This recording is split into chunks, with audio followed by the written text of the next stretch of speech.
Okay, now that we've looked at the io.Writer interface and you know that we have an interface there which helps us write to multiple different types of destinations, you probably won't be surprised to also learn that there is an io.Reader which helps us read from multiple different sources, and so that's what we're going to have a look at in this Go Byte.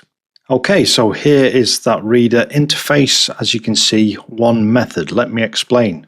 So once again, any type with a read method matching this signature implements io.Reader, nothing else required. This is done implicitly. The method reads data into the provided byte slice and then it returns how many bytes were read and an error. And again, like io.Writer, this is one of the foundations of Go's I/O system.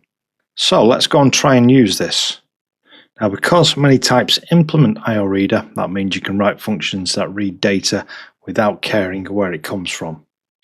Okay, so here we have a read all function in our own main package. This is our own function.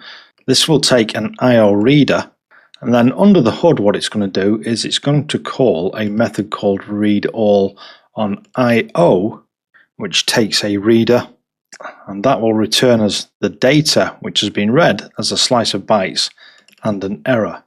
So we can take that data, which will be a slice of bytes, and do something with it. And what we're going to do here is simply convert it to a string. If we do get an error, what we'll do is we'll just return early. So let's go and try this out. So we can create a reader from a string here. So on the strings package, I'm calling new reader.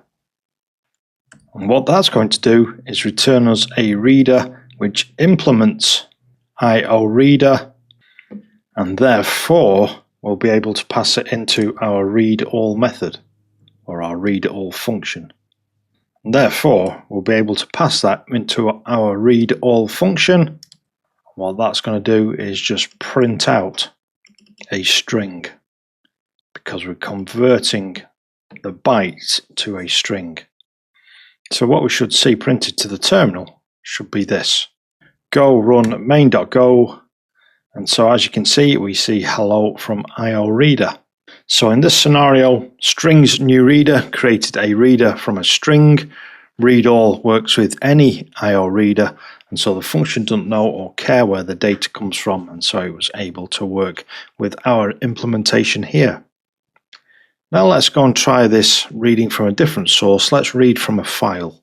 So first of all, clear that out. Let me show you what's been added to this lesson. So we have an example.txt file. So it's just got some various lines of text in there. So what we want to do is to be able to read from this.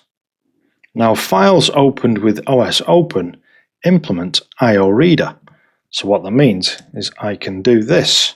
So this will return file and error. Let's just check for errors, and we'll just return early if we do get an error. But now we have a file, so let's do our usual closing the file, which will be deferred. That will happen at the end of all of this. But because this file implements io.Reader, that means it can be passed to the io.readAll method. So in the previous example, what we did is we simply wrapped that and printed out. But in this one, let's just go directly and use that. So we need to capture data and error, io.readAll. This will take a reader. We know that file implements the io.Reader interface, and therefore we can pass that in here. Check for any errors. Return if we do have any errors. But if we make it this far, then let's just print out. So our data will be a slice of bytes. Let's go and have a look at this. As you can see, we're getting a slice of bytes here. So let's convert that to a string.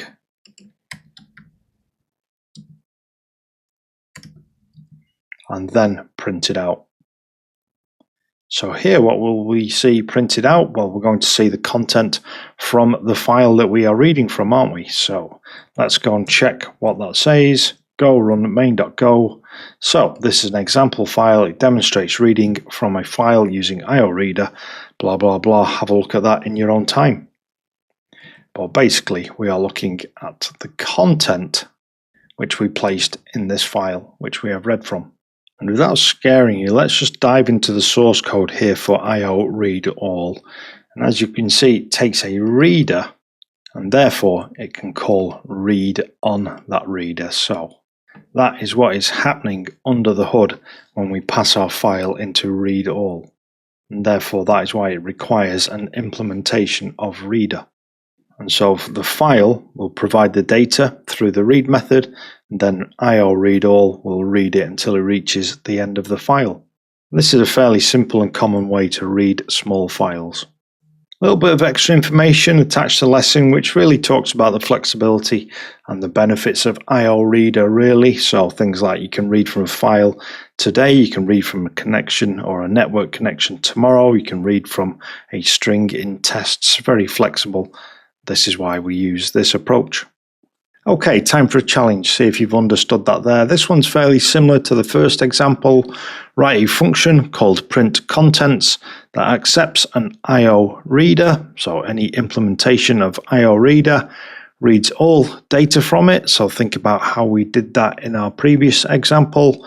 Print the contents as a string, call it once with a string reader, and then call it again with a file opened using OS open. So really just having a look at how we've just done those two examples there. I'm sure you can do this.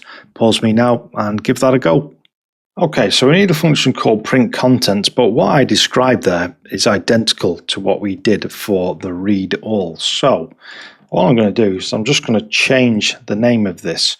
So we need a function called print contents, which takes a reader, and then we want to read all of the data from it and print that data as a string. So we read all of the data from it using the read all method on the IO package. That will give us the data and an error, handle any errors, and then what we're going to do is print the data, but we need to convert it to a string. We need to print it as a string.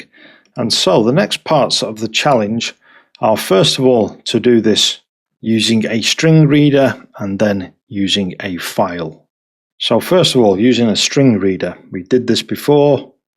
We can say strings new reader. This will give us a string reader, and then we can pass that reader into print contents. So I shall say print contents, I shall pass in text reader, and so we should see hello from string reader printed to the console. Go run main.go, hello from string reader. That's exactly what we see. Next, we want to do this with a file. So we know we have a file attached to the lesson. If you don't have one, just copy my example.txt there.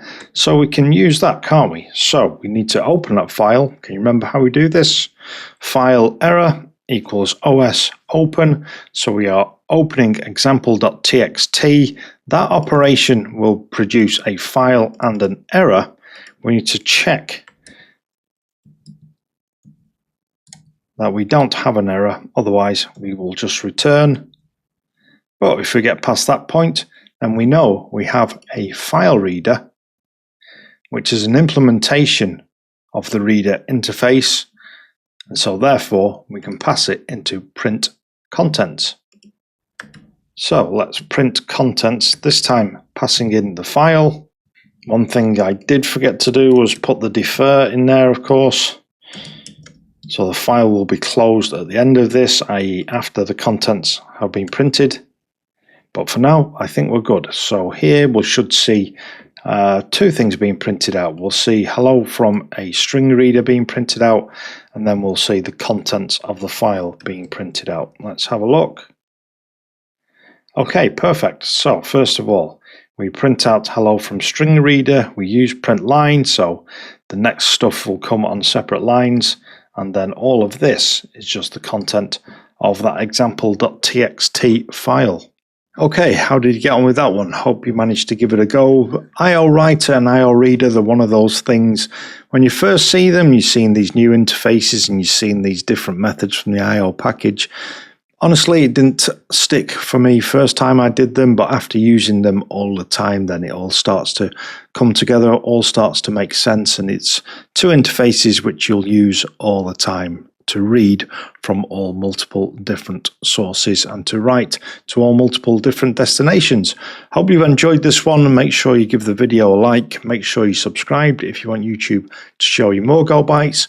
Again, a little bit of extra info attached to this one, and something I'll also mention is that we use io.Writer and io.Reader quite a lot in my Build Your First Go app course, especially for things like writing to HTTP responses. So I'll also leave a link to that course down in the description. Be sure to check it out, and I'll see you in the next one.